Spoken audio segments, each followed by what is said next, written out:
Are you serious? Oh, hindi talaga makapaniwala si Karen Davila, mga kababayan. Sa narinig niya, galing mismo sa bunganga, mga kababayan, ng presidente ng Pulse Asia. Na nung bumaba si Tatay Digong, mga kababayan, si dating Pangulong Duterte, ang kanyang rating, mga kababayan, ha, nung bumaba siya sa pwesto bilang presidente, ay ang kanyang rating ay lampas 80. Lampas 80%, mga kababayan, ang kanyang rating, approval rating. Si Karen Davila, ha? Hindi makapaniwala. Halos napasigaw, mga kababayan. Are you serious? Talaga ba? Lampas 80? Si Duterte lampas 80? Oh, si Duterte daw, mga kababayan, na kanilang inaapi. Oh, inaapi ng ABS-CBN, mga kababayan. Araw-araw siniraan nitong sina Karen Davila at mga kakampon niya, mga kababayan, sa ABS-CBN. At nung hindi sila, mga kababayan, nag-grant ng prangkisa, sinisi nila si Duterte. Oh, gayong kongreso naman, mga kababayan, ang nasa likod niyan. Ngayon parang hindi matanggap ni Karen Davila na lampas 80% nang bumaba, mga kababayan, si Tatay Digong ang kanyang rating. Panoorin niyo po, ha. A quick comparison. What was the Kinumpara nila, ha, ang rating ni Bangag, mga kababayan, sa mga rating ng mga nagdaang presidente. Lalong-lalo na ito kay Tatay Digong. approval rating of former President Duterte, Aquino, Era Duterte, Estrada would be Aquino. hard because he wasn't able to finish his term. But at least Aquino and Duterte, how did they leave office? I mean, what numbers did they have? Anong numero ni Tatay Digong? When President Aquino left office, Sipanot muna, ha. Etong second to the worst president ever, mga kababayan. Dahil siya yung dating worst president, eh. Tinalo ni Bangag, mga kababayan. Si Bangag na ang worst. Second to the worst na siya. his approval was at 45%. Pati yung second to the worst, 45%, mga kababayan, di ba? At least mataas-taas pa rin. Worst na nga yan siya dati, ha? How much more ito si Bangag ngayon, mga kababayan, negative? Okay. All right. When President Duterte, the last, I think, approval we had was at the high 80s. High 80s! Yes, yes, yes! Tingnan nyo, mga kababayan, Hindi sila nahiyan yan, mga kababayan. Si Tatay Digong, approval high 80s, mga kababayan, ha? Pinakidnap, pinadukot, mga kababayan, ng presidenteng negative ang rating. Diyos ko, Lord. I think approval we had was at the high 80s. Are you serious? Wow. Are you serious? Napawaw na lang. Hindi mo alam, Karen Davila? Davila? Hindi mo alam na high 80s? Pumalo pa nga yan sa 92%, mga kababayan, ang kanyang approval rating at trust rating. 92% dati, mga kababayan, yung gasagsagan ng Oplan Tukhang. Saan kanyan? 92% dati.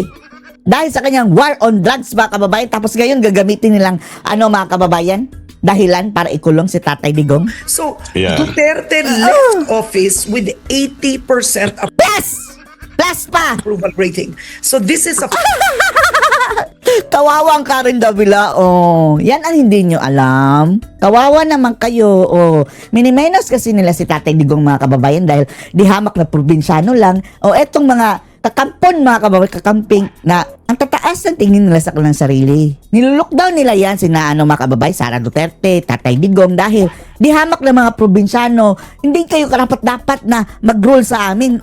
Kayo mga ilang porsyento lang ba itong mga ganitong mga klaseng mga ugaling kakampwet, mga kababayan? Hindi kayo ang taong bayan. Eto na ang taong bayan. 80+% si Tatay Digong nang bumaba siya. Is that correct, Professor? I mean, Cory Aquino, FBR. Siya ang may pinakamataas, si Tatay Digong nga. Nobody Well, had those numbers. Nobody but Tatay D. we don't have the Cory and the FBR Walang approval data. ratings because at the time we were not yet established. Yeah. So, Yaya but ka. I think we can check that with the social weather stations, the longest standing. Si Tatay Digong nga ang pinakamataas, Karen Davila. Huwag ka nang makipagdebate, Pulse Asia ito, Survey organization. But if I'm not mistaken, the numbers of both former President Aquino, Cory, Dilawan pa yan, ha? Pulse Asia is makadilaw, mga kababayan. and former President, the late President FPR, were not as high.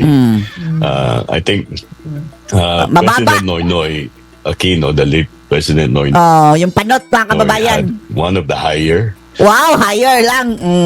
Higher dahil mga kababayan, kagaya din yan ng bangag na nanghihila din ng rating. Kakampo nila ito mga ratings mga kababayan. Pero kung tutuusin yung sinapanot mga kababayan, mababa yung rating. Yeah. Approval ratings, the time that he exited, it could have been higher had it not been for the Sablay Mamasapano Mamasapa, incident. no? Yeah. Yeah, and the traffic. Ang dami, wala mga kababayan. Si Noynoy dati, parang noynoying nga ang tawag, di ba? Di ba? Noynoying dahil parang wala talagang ginagawa. Kagaya lang ni BBM ngayon, minus the corruption. Yan lang ang doon kay Panot mga kababayan. Parang hindi siya nangurakot. Siya lang. Pero ang kanyang gabinete, ewan lang natin. Pero si Panot, noynoying lang. Parang nakatunganga lang. Pero ito kay BBM talaga ngayon. Noynoying na nga, ngagngaging pa. Tapos kurakuting pa, lustaying pa, Diyos ko Lord. I remember the Mamasapa and the traffic was intense But during if that you time. look, but if you look at his numbers, Yolanda. Kanyang sa Yolanda. it was really closing to about 70s, no? At the 70s, across the 4.5 years of its administration. Yung alam nyo kung bakit yun bumaba? Dahil inatake nila inatake si Tatay Digong Duterte at the end of his term mga kababayan. Ang dami ng taga-suporta. Nag-grow na ang support ni Tatay Digong noon. Kaya bumagsak yung si Panot dahil si Maria Rojas ang kanyang mga kababayan kalaban. Despite some of the controversies, no? Despite the pork barrel scandal in 2013, despite the laglag bala, there was a significant decline. But it did not go below 70. I think the decline in the laglag bala was the more significant one. It went down to about Laglag bala. 56. Hindi. Majority. Talagang na-disgrasya sila mga kababayan pagpasok sa picture ng mga Duterte. Kaya galit na galit sila.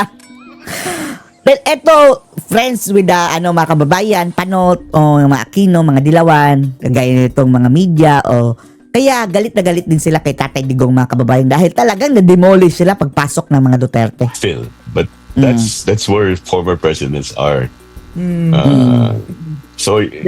But I would say Pero maniniwala ka na, Karen Davila.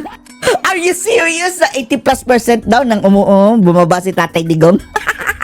Hindi makapaniwala ang syunga. Karen, that performance ratings, approval or disapproval, basically tell the administration that there are certain issues that you can Yes. still focus on. Yeah. And the most Ay, wala na ngayon si Bangag mga kababayan, negative na. The worst president ever. Negative na. Wala na yung redemption. important thing that they can focus on would really be, and not their attention should not be Wala, deflected. wala na siya ma-focus. Ang yan na kay Bangag mga kababayan, ang i-focus na lang niya yung mga kakarampot na naniniwala pa rin di umano sa kanya. I-focus na lang niya na wag niyang kakalas. Away from it would be the state of the economy, because Yeah. if people's material welfare would improve, then that would definitely bring up or to Ewan na sustain natin. the administration until the end of its term. Until the end of the world. Ay nako, wala nang pag-asa mga kababayan. Dito na lang tayo Nagka-world war daw mga kababayan. Bakla ba to si Ping Lacson mga kababayan? Di ba sabi ni Miriam daw ito, Pinky? Baklais daw mga kababayan. Pag-away na kay Amy Marcos. Tinawag pang Pinky? Ganyan mga kababayan ni ni Amy si Ping. Parang, oy girl, Bangayan ni na Senators Amy Marcos at Ping bangayan na Lacson sila. matapos questionin ang kanyang moral ascendancy. Buwelta naman ng presidential sister, balimbing si Ping. Ping, balingbing. Dati na natin yan sinasabi mga kababayan. Yan na ating bansag, di ba? Narito ang Di ba, ping, balingbing? Dahil, anong ginawa ni na kay Tatay Digong mga kababayan? Yung papalapit ng bumaba sa pwesto. Siniraan sina Gordon o sina Soto mga kababayan. Sila pa nga ang isa sa mga nag-umpisa dyan sa mga EJK, di ba?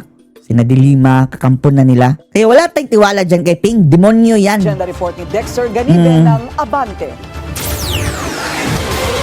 World War! Wala pang nagwawagayway ng puting bandila sa world war ni na Senator Amy Marcos at Senate President Pro Tempore Ping Lacson. Sa halip, panibagong banat ang pinakawalan ni Senator Go! I-expose mo yan, Amy. sa round 3 ng kanilang sagupaan. Round 3. Isang video parody ng kilalang game show pero binago ang pangalan, ang Who Wants to be a Trillionaire. Wow, grabe, trillionaire na. Player si Senator Amy at isa sa mga tanong ng host kung anong P ang tawag sa politikong madalas magpalit ng partido at politikal na paninindigan para manatili sa kapangyarihan. Sagot ng senadora, political butterfly. Butterfly, fly, Pero akla. ayon sa host, mali ito. Nako, political butterfly yan. Ano pala tamang sagot? Mali. Ang tamang sagot ay ping. Ping! Ikaw, Senator. Ang sabi ko, pink. Ping!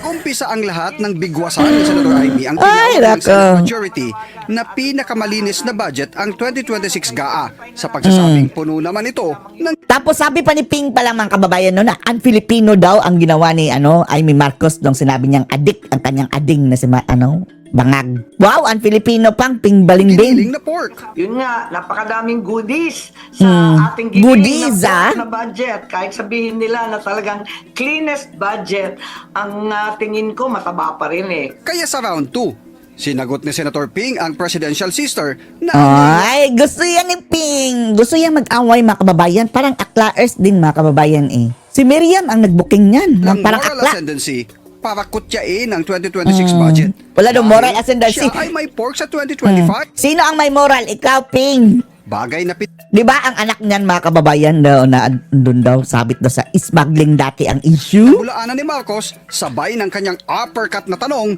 kung sino sa kanilang dalawa ang mas nagmumukhang abogado ng Malacanang. At mukhang nagigil sa kanya si Ping na kapag nakauwi sa Ang sabulutan, ipagsabulutan. Wig ba yung buhok ni Ping? Parang hindi naman mga kababayan pero ang meaning ng sabunutan is parang away babae. Ay, naku, Pinky. Pitsak matatalo siya kay Lacson. Ano pa, may mga matutulis ang kanyang mga kuko mga kababayan na may Sa pa, korte pa. lagnaman ni Sen Ping, manahimik na lang ang walang moral na karapatan para mamintas. Wala daw moral. Pareho kayo kung walang moral. Dito mga kababayan, kay Aimee tayo dyan. At least si Aimee mga kababayan, dati-rati parang nagalit tayo dati dahil siguro mangga tapos ang hiling natin, di ba? Na isa lang ang gawin mo Aimee, aminin mo na bangag si BBM. Inamin naman niya mga kababayan. So, wala na tayong masamang tinapay kay Aimee as long as hanggang senador lang siya. Huwag ka nang umakyat Aimee sa taas. Dito mga kababayan, Aimee na tayo. Kalaban niya si Ping. Punch ni Marcos, manalamin muna gamit ang compact mirror bago magbigay ng Wow, compact mirror o pang bakla mga kababayan, yung mirror na pang pocket compact. advice. Bukas, haharap sa kapihan sa Senado si Senator Lacson. Ayan, kung uumpisahan niya ang round 4 ng kanilang laban. Naging grabe, parang abogado na at defender na ni Bangag talaga itong si Lacson. Bangag din ba ito mga kababayan? Parang maraming nagsasabi si Raulo na rin daw ito simula mga kababayan ng sumali ito sa Bagoong Pilipinas. Para sa agenda, Dexter Ganibe, Abante! Abante Liling! Hindi katanggap-tanggap at labag sa konstitusyon ang bilyong-bilyong pisong unprogrammed appropriations sa 2026 budget. Sige, Irise! Kasuhan Yan mo. ang hit ni Caloocan 2nd District Representative Edgar Erice sa Business 360 ng Bilyonaryo News Channel. Ito, medyo okay ito na pagkadilaw mga kababayan dahil although anti-Sara ito, pero hindi nagpapagamit kay Bangag. Ang pondong umaabot anya sa 151 billion pesos ay wala raw tiyak.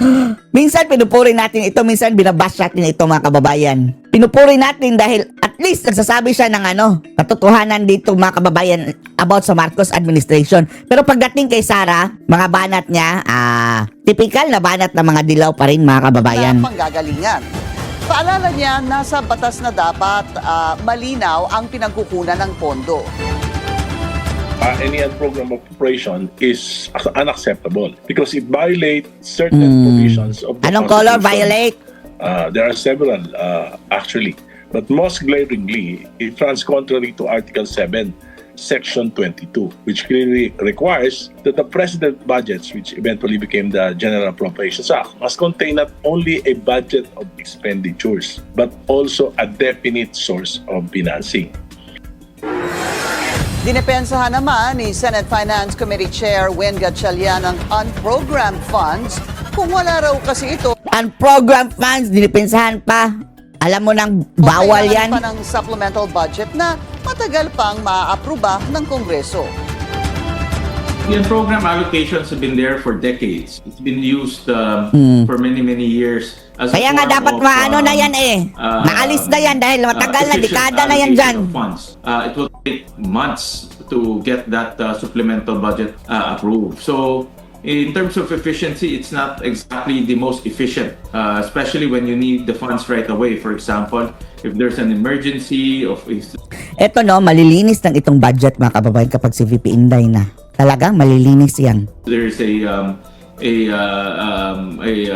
an added source that we need to spend it right away. Pero aminado ang senador sa nangyaring pang-aabuso sa pondo sa mga nakaraang taon. Dagdag niya may karapatan ang sino man na questionin ang pondo sa Supreme Court. Questionin natin yan.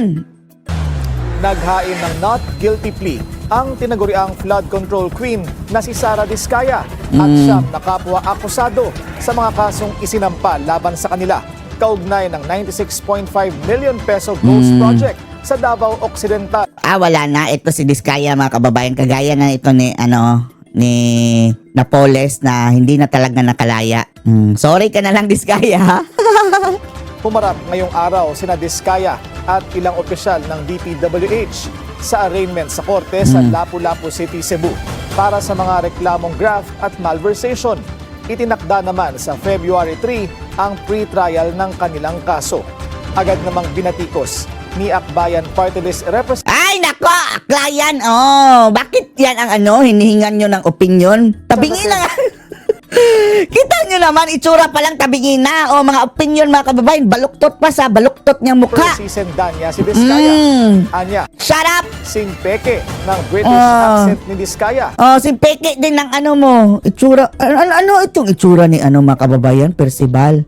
Tao pa ba ito mga parang itsurang maligno. Si Percival mga kababayan Flood control projects nila sa Davao Occidental.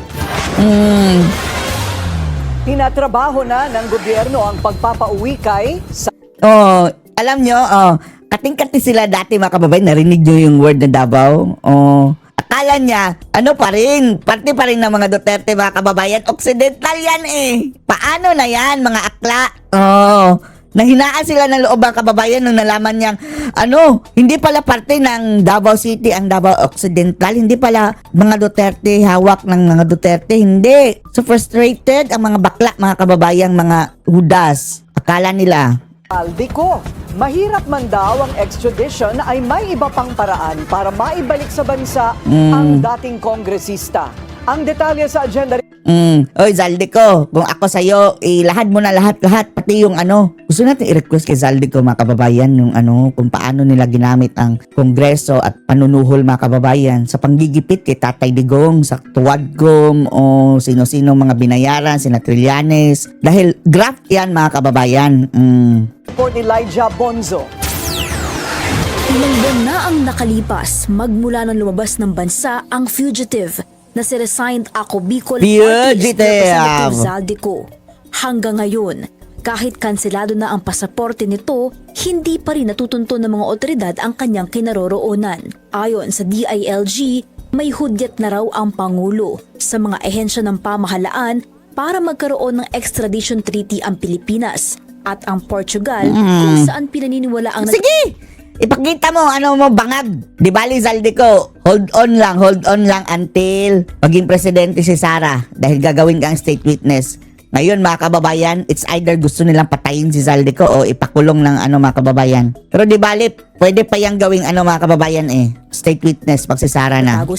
Pero nagbigay na instruction sa President na formally mag-apply na kami ng extradition treaty sa kanila kahit wala pa. Ay, isa pa tong mambubudol, Nagbibamak sa ba kayo ni Admiral? Formal extradition. Kung kasama ito, if ever lang mga kababayan na totoo yung mga aligasyon laban sa kanila at kasama sa party-party at mga grupong bembangan. Tapos, what if ever lang kasama ito? Kaya mo, John Vic? Pag-Bibamax doon? Yak! Crush daw mga kababayan eh. Crush daw siya. Treaties between Hindi makakahindi. Kadiri. Kadiri. countries. Pero through the Interpol, magre-request na kami ng repatriation ni Saldico kung nasa Portugal talaga siya. Ayon kay Rimulya, base sa impormasyong nakalap nila, may Portuguese passport si Ko. Kaya tinitignan nila ang posibilidad na naroon ang dating kongresista.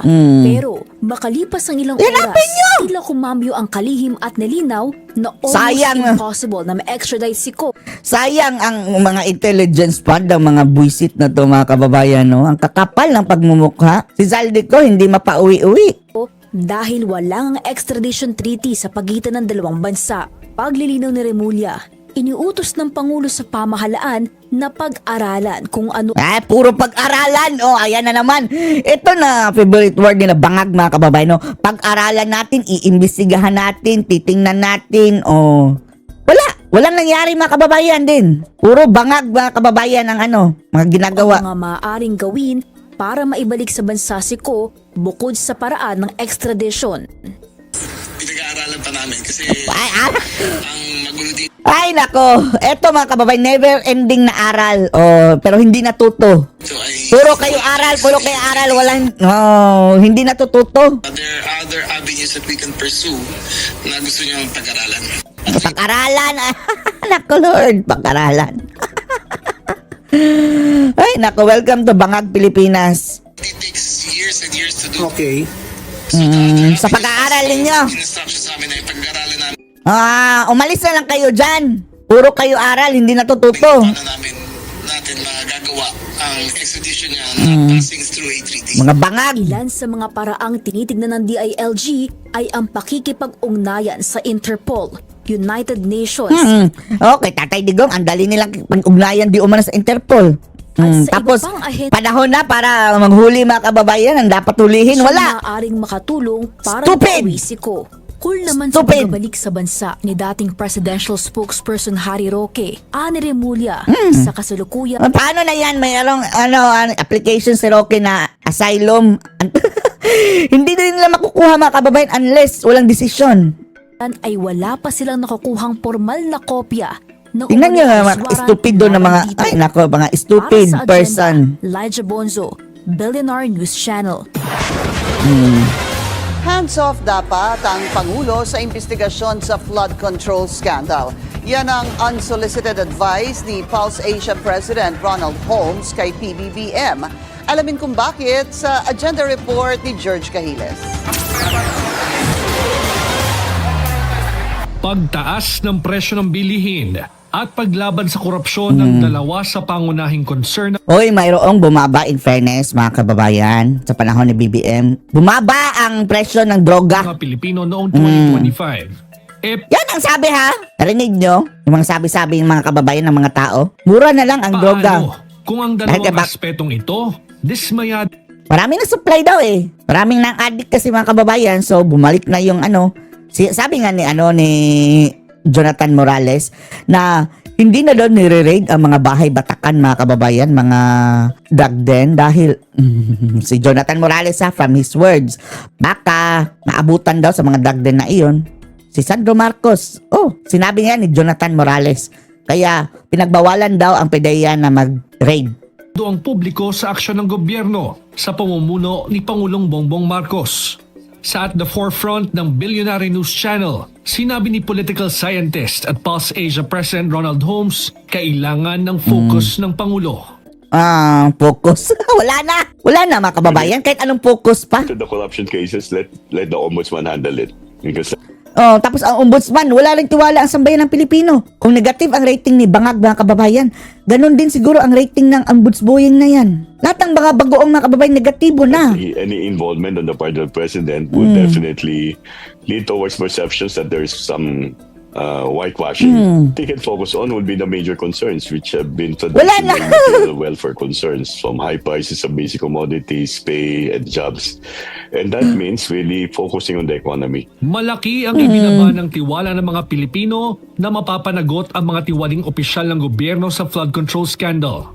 maging ang kumpiyansa sa kakayahan ng Office of the Ombudsman bumaba rin. Gayon Dati ng mga kababayan, dating ni Boying, wala na talagang tiwala. mataas naman ang porsyento ng mga nag-aabang sa mga magiging hakbang ni Ombudsman Boying Remulla para mapakulong ang mga kurakot. Diyos ko, Lord. In other words, pakulong ang mga sarili nila. Sila din ang makurakot Ombudsman, some of those cases will be heard by the Sandigan Bayan. So let's hope that there will be more cases filed by the Ombudsman. Siguro tataas na yung rating ni Bangag, mga kababayan, kung ipakulong niya sarili niya. So sabihin na, what you say? Nakulong ko na ang pinakamalaking isda. In fairness to the current Ombudsman, Palakpakan kita, Bangag. hear more from the Ombudsman now. Lalo na't ang mga kababayan, Silya Electrica ang magiging hatol. Gagawin namin santo Bangag. Than we've heard from the Mas Ombudsman maganda pa yan maging santo kaysa kay Kian. Diyos ko, Lord. in the past. Ang Independent Commission on Infrastructure o ICI na nag-iimbestiga sa flood control scandal, tila hindi rin rumirehistro sa publiko. Idagdag pa ang pag-resign ng 2 sa mga miyembro nito. Sa ngayon, wala pang marching orders ang Pangulo kung ano na ang susunod na mangyayari Marching sa ICI order. o kung mag-a-appoint pa siya ng mga bagong miyembro nito. Wala pong anumang panag-uutos pa ang Ay, napo na demonyo ang Chucky, Pangulo, kundi pagpatuloy pa rin. Balat sibuyas, mga kababayan, iyakin. Kakasuhan nila sina Attorney Trixie. Persepsyon ng publiko ang pag-uusapan. Ang anumang kahinaan ni Pangulong Bongbong Marcos ay puntos raw para sa bise. Yan ang kanilang kinakatakutan, mga kababayan, kaya gusto nilang Dawit i-impeach. ang pangalan ni Vice President Sara Duterte sa flood control scandal. Wala naman talaga. Bakit nyo idadawit sa flood control? Ani Holmes, kailangang abangan ang mga mangyayari sa mga susunod na buwan. Susunod na Kung magbabago ang kabanata. persepsyon ng publiko sa pangalawang Pangulo, lalo pat usap-usapan na naman ang impeachment Madriaga na naman. laban sa kanya. Unang salita pa lang ni Madriaga, sablay na. Classmate ko si Sara sa aming law school noong 1995. Para sa agenda, George Wala ka na. Billionaire News Channel. Paslit pa si Sara nun. Mahiya naman kayo kasama ang Eto pa. Mabuti pa to obispo na to, mga kababayan, no? Ito lang ang anti-Marcos na obispo so far. linya na yan sa sermon noong misa mayor para sa traslasyon ngayong taon kung saan sinabing may ilang mga opisyal ng gobyernong sangkot umano sa katiwalian ang ayaw Walang din natin, no? Baka ang tinutukoy ng obispong ito is Sara Duterte. Dahil wala siya tinukoy, mga kababayan, pero malamang sa malamang ang pinapatungkulan niya, mga kababayan, is yung Bangag. pa rin bumaba sa pwesto. Ginanap ang pista ng Poong Jesus Nazareno sa gitna ng mainit pa ring flood control corruption scandal. Sa ating bayan ngayon, may mga ayaw bumaba. Kahit hindi na kaya. Mali na at bistado na. Bistado na. Si Bangag yan, di ba? Ayaw bumaba kahit pahirap na sa bayan. Pahirap na sa bayan. Tingnan nyo. Lagpak na ating ekonomiya. Sino ba nagkokontrol ngayon sa ating bayan, mga kababayan? So, out na si Sara Duterte niyan dahil wala ngang hold si Sara, mga kababayan, sa mga desisyon sa ating bansa. So, ang nagpapahirap sa bayan is si Bangag. Ayaw bumaba kahit nagdurusa na ang mga mahihirap. Ayaw bumaba kahit binabaha na at nasisira na ang bayan. See? Ayaw bumaba kahit hindi karapat-dapat. Tumigil na. Tama na. Maawa na kayo sa taong bayan. Mahiya naman kayo. Good, Father. Good, Father, good. Bring FPRRD home. Ito ang pakay ng pagkalap ng 250,000 pirma ng signature drive sa Davao City. Ang detalye sa agenda report ni Edith Isidro ng Abante. Yan magagamit yan, mga kababayan, dahil isasabit nila sa Korte Suprema ata, mga kababayan. Target ng mga taga-suporta ni FPRRD sa Davao City ang 250,000 perma para sa pagpapalaya sa dating Pangulo mula sa kamay ng ICC. Ito ay habang... Sige lang, hayaan lang natin, mga kababayan, dahil at least mayroong mayroong initiative mga kababayan ng mga ganitong mga klase. Show of support lamang ito mga kababayan. Nakabinbin sa Korte Suprema ang mga kasong isinampa ng mga anak ni Duterte na may Kasi hindi inaksyonan ng Korte Suprema mga kababayan kasi yan ang purpose ng petition. Aksyonan din naman yung sinampang mga writ of habeas corpus ng anak ng mga Duterte. Nay sa umano'y pagkidnap at pagsuko sa kanya sa Dahey. Mm. Nagsimula ang signature Sabihin drive nyo noong kung November 2025 at nasa 50,000 hanggang 100,000 lagda na raw ang nakulikta. Kanina, itinuloy ang kampanya sa Rizal Park, Davao City, katabi ng City Hall. Alam niyo po si former President Rodrigo Roa Duterte has already sacrificed all his life. Ano pangalan nito? Hoy, bilyonaryo! Hindi yan si Tio Moreno. Hindi yan si Tio. Yung parang, anong pangalan ngayon, mga kababayan? DDS din yan, pero hindi yan si Tio. Oh. Nakalagay Tio Moreno. Puti yan eh. Oh. Si Tio Moreno. Moreno yun mga kababayan. For the Filipinos, ano lang naman yung konting 5 to 10 minutes to come and join and participate para mapauwi na natin si PRRD. Panahon na raw para magkaisa sila at ipakita ang kanilang... Ang issue kasi dyan mga kababayan sa kanilang pirma, totoo ba ang kailangan ng ID? Para daw ma-verify mga kababayan. Pwede bang hindi na lang ilagay ang ID number? Pagmamahal kay FRRD sa pamamagitan ng paglagda sa petisyon na pauwiin siya. It's really about time that the Filipinos should protect a Filipino. Plano nilang isumite sa Korte Suprema ang mga nakalap na perma sa Pebrero. Bukod sa Davao City, nagkaroon din ng signature drive sa Manila. Pero nabalot ito ng controversial matapos mapag-alaman ng abante mula sa LTO na hindi rehistrado ang ban na ginamit ng Duterte supporters noong hindi rehistrado? January 11. Para sa kaninong ban yan? Isidro Abante. Pero hindi yan issue mga kababayan. Hindi lang nakatuloy sa sa kanilang caravan. Kumuha na lang kayo ng bagong van na may Pinasura restro. ng Justice Department ang hiling ng kampo ni Senator Ronald Bato de la Rosa na kumpirmahin ang umuugong na ICC arrest warrant laban sa kanya. What do you expect? DOJ? Putulado lahat ng bangag mga kababayan. Sa DOJ, hindi silang pwedeng mag-advise dahil sa judicial courtesy at ongoing proceedings sa Korte Suprema. Ilang buwan ng missing in action si De La Rosa matapos Ay, mag-antay ka na lang ba? Malapit na 2028 ba to? Remulla, na nakita niya mismo ang unofficial copy ng arrest warrant. Si De La Malapit na 2028, magtiis ka na lang. Mawawala na yung bangag na yan. ang PNP chief ng ilunsad ang madugong war on drugs ni FPRRD. Tila napuno na si House Deputy Speaker at NUP Chairman Ronnie Puno sa mga aligasyon ni suspended Congress Miao Kiko Barsaga. Congress Miao! Ang banat kasi ng kongresista na bili raw ng isang bilyonaryo ang partido ni Puno. Narito ang agenda report ni Mavic. Ayan, makukusuhan ng puno na yan mga kababayan. Puno ng kasamaan. Makakasuhan na rin sa wakas. Ng Abante. See you in court. Malapit na rin niyang kunin ni Taning. Si Puno. National Unity Party o NUP, si Cavite 4th District Representative Kiko Sige, magkasuhan kayo. Zaga dahil sa mga Kala nyo panibagong kayo lang pasabi marunong? nito sa kanyang social media account. Sinabi ni House Deputy Speaker at NUP Ito, Chairman puno Ronnie ng kasamaan. Puno, hindi na nila palalampasin ang mga walang basihang aligasyon ni Barzaga. Sa kanyang post, sinabi ni Barzaga na tumanggap... Yan dapat.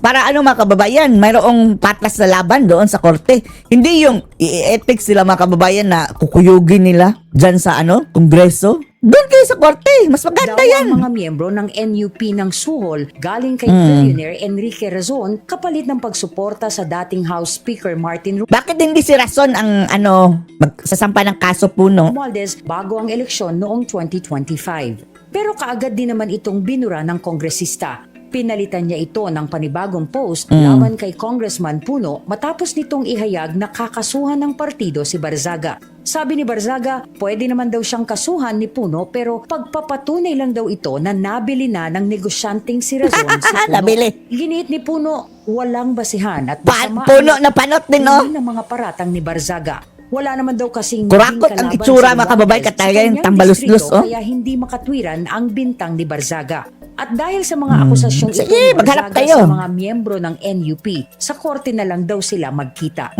Kailan ba makakabalik ito si Barzaga, no? Ang NUP ay partidong minsang pinamunuan ng ama ni Barzaga na si Elpido Barzaga Jr. at kinabibilangang partido rin ng batang kongresista. Noong Disyembre ng nakarang taon, sinuspindi si Barzaga ng Kamara ng Malapit na rin yan mapanot si si Kiko, mga kababayan. Kaya ginaganyan niya kanyang buhok.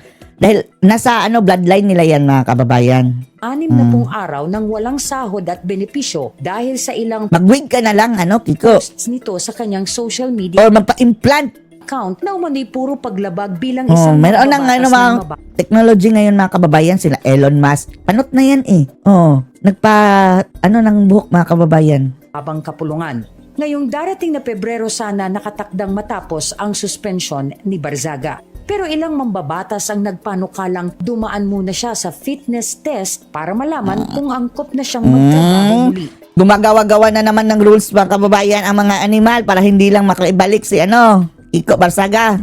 Pero tila magbabago ang storya ngayong panibagong kaso na naman ang kakaharapin ni Barzaga. Sa pagbabalik ng sesyon sa susunod na Kung kalaswaan lang ang kanilang mga kababayan, kanilang ginawang basihan, i-apply din yan kay sino nga ba yung robust, mga kababayan? Si Rafi Tulfo na Viva Max. buwan, nakahanda raw si Barzaga na mag-privilege speech para patunayan ang umano'y suhulang kinasangkutan ng NUP. Para sa agenda, Mavic Trinidad, Abante. Abante, Liling! Pinatawag Bakit ganyan ang Abante ang inyong tagline, bilyonaryo? Para tuloy.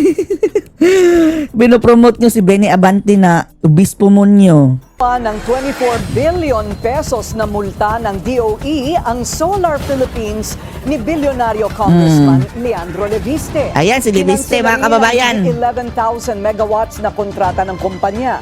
Ayon kay DOE Secretary Sharon Garin, nabigo ang solar na tuparin Ayan na ang ganti nila kay Leviste. ang mga pangakong proyekto sa renewable energy. Sa nakalipas na Kung mayroon palang pangako na hindi matupad, paparusahan. O, parusahan nyo din si Bangag. Anong pangakong natupad ni Bangag, mga kababayan? Walang magandang pangako ang natupad. Pangako lang siguro sa mga drug addict na babangag muli. Yan lang ang natupad. paulit-ulit din daw silang nagpapadala ng abiso at show cause orders, pati na rin ang mga paalala para i-renew ang performance bonds. Pero wala umanong tugon ang Solar Philippines. Kasama sa ipinapataw na parusa ang performance funds, mga kontraktual na obligasyon at iba pang bayarin tulad ng training and development fund. Reforma sa party list system ang Sige, payag kami dyan sa pag-reform sa party list para mawala na yung mga persibal na mukhang jablo, mga kababayan. ng oposisyon. Alisin na yan! Ito raw ay para wakasan na ang paggamit nito. Sa wakas, mawawala rin mga salot sa mga, diba, sina Tinyo, mga kababayan, sina Karap, si Paduano, puro yan akop, mga kababayan, puro yan mga party list. Para sa Kung sino pa yung mga salot niya, sina Kokey, sina Ridon, mga party list yan. Interes. Narito Sina Asidre na wala ng mga liig. agenda report ni Hannah T. Pati pangalan ng party lists dapat na raw baguhin. Ito ang isa sa itinutulak ng oposisyon na malawakang reforma para putulin ang anilay matagal ng abuso ng mga political dynasty Pwede unahin putulin yung ngipin ni Percival. at government contractors. Naghain si Senator Risa Ontiveros ng Senate Baka batulad ni Claire Castro, mga kababayan, na sinabihan lang na yung bituka lang daw walang latay.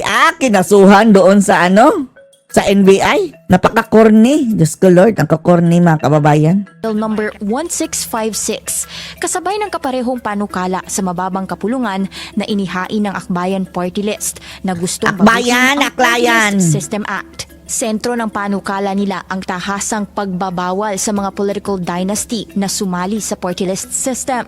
Sa ilalim ng bill, hindi na pwedeng maging nominee o kinatawan ang mga asawa o kamag-anak ng mga nakaupo o kapwa kandidato hanggang 4th degree of consanguinity. Ibig sabihin, bawal kahit ang magpinsan.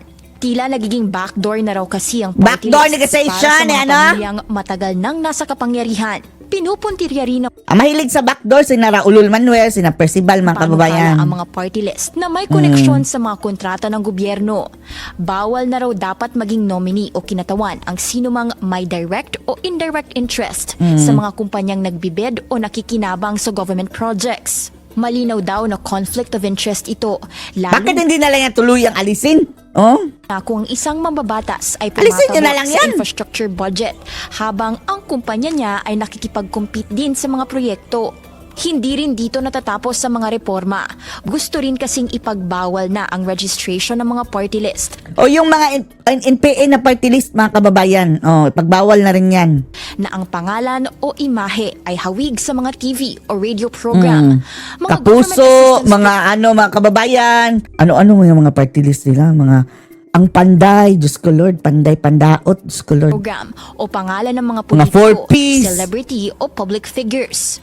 Ayon sa oposisyon, ginagamit ito ng ilan para sa name recall at panluloko sa botante, imbis na tunay na sexual advocacies. Isa pa sa mahalagang panukala nila ay ang pagtatanggal ng 3-seat caps. You know, yung mga pangalan, ano-ano na lang, mga kababayan, ladlad, yung mga, Percival, mga kababayan, tik-tik ba yung party list? Mukha. Sa party list system. Sa kasalukuyan kasi, party list. gaano karami ang botong makuha ng isang party list, hanggang 3 pwesto lang ang pwedeng makuha nito sa Kongreso. Ayon sa bill, nilalabag daw nito ang diwa ng proportional representation. At Uy, wag na, isa lang dapat. Diyos ko Lord. Makuha ng mga partido ang bilang ng pwestong tunay na katumbas ng mga botong nakalap nila. Pinakilala ang party list system sa bansa noong 1998 matapos ito maging batas noong 1995. Alisin yan, Sa ilalim nito, 20% Sino bang gumawa ang ng batas na miyembro yan? ng That is House of the most Representatives ay stupid. nakalaan para sa party list groups. The stupidest Sabi sa konstitusyon, batas bibigyan ever. ng party list ng boses ang marginalized Boses. Anong boses? Boses ang puro mga mga kababayan, mga politician din ang may hawak. Tingnan niyo yung tingog, Romualdez, o Diyos ko Lord. underrepresented sectors sa Kongreso, gaya ng mga magsasaka at indigenous communities. Pero nagbago ang landscape ng party list system matapos ang isang landmark decision ng Korte Suprema noong 2013. Ayon dito, hindi na limited sa marginalized sectors ang party lists. Hanggat kinakatawan daw ng party list ang isang sektor na tinutukoy ng batas, maaari itong sumali sa eleksyon. Sabi ng oposisyon, tugon ang mga reforma nila sa mga investigasyon ngayong tila nagpapakitang malaki ang porsyon ng party lists pagdating sa political Wala, dynasty. sayang lang yan sa sa pera, mga kababayan. Mangungurakot din yan. Buhaya At din yan mga kontrobersyal na proyekto sa gobyerno, kabilang ang flood control projects. Para sa agenda, Hannah T. Billionario News Channel. Tila may patama sa kanyang pinalitan sa pwesto si Senate Sino? President Tito Soto. Ay, Kaugnay natuta. sa posibleng pag-akyat ng isang impeachment case sa Senado sa Pebrero. Tiniyak ni Soto na Ay, nako. Sabi ni Soto, mga kababayan, kung daw, ipa-file muli ang impeachment ni Sara for forthwith daw niya, mga kababayan. Ora mismo! Ora mismo. aaksyonan niya ang kaso forthwith. Matatanda noong nakaraang Forthwith ka rin sa impyerno, tuta. taon Kumusta na pala yung soft drinks mo? sa ilalim ni dating SP Cheese Escudero. Inabot ng ilang buwan bago isalang sa plenaryo ang impeachment case ni Vice President Sara Duterte. Naging issue ang salitang forthwith sa konstitusyon na hindi raw nasunod ng Senado noon para aksyonan agad ang reklamo. Nilinaw ng Justice Department na hindi kailanman inadmit sa Witness Protection Program sina dating DPWH engineers Bryce Hernandez at JP Mendoza. Dagdag pa ni Justice spokesperson Polo Martinez, hindi rin provisionally admitted sa programa ang dalawa. Anya, tanging sina dating DPWH Undersecretary Roberto Bernardo, dating engineer Yan, sinaswela na nila, mga kababayan, no? Tapos sasabihin pa nilang, wala daw silang kinalaman. Tapos, bakit kayo nagsauli ng ninakaw? Henry Visit? Alcantara at dating Regional Director Gerard Mga visit. Opulensya lang ang kabilang sa WPP. Ngayong araw, muling nagpakita sa DOJ si Alcantara bilang bahagi ng kanyang commitment sa programa. Una nang pinasinungalingan ng kanyang kampo ang alegasyong balak niyang i-recant o bawiin ang mga naunang pahayag kaugnay sa flood control scandal. Pagre-recant ka, tapos sauli ka na, hudas ka. Ay, tapos na pala mga kababayan. Anong masasabi niyo dito? Post the comments below.